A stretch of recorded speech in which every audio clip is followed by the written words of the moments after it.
আজকে আমরা চলে এসেছিলাম মালদা পিআরএম সেন্টার পয়েন্ট মলে। তো ভিতরে যাওয়া যাক। লাইফে প্রথম এরকম মলে এলাম, তো একটু ইমোশনাল হবই।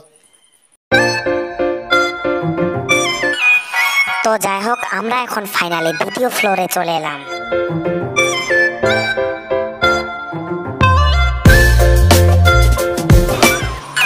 দ্বিতীয় ফ্লোরে চারিদিকে সব গেমিং পয়েন্ট।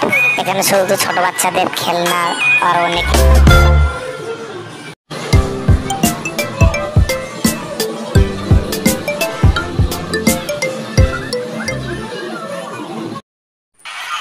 আমরা এখন 3 নাম্বার ফ্লোরে এলাম।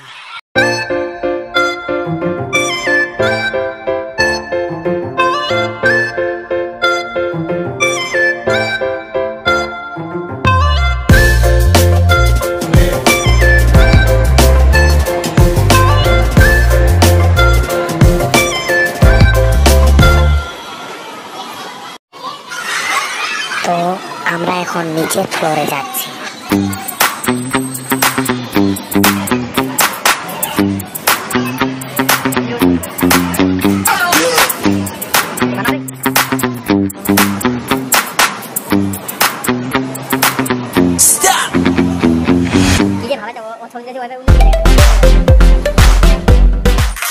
এখন আমরা শপিং মল থেকে বাইরে চলে এলাম। তো এখন আমাদেরকে বাড়ি ফিরতে হবে, তাই আজকের ভিডিওটা এখান থেকে রইল।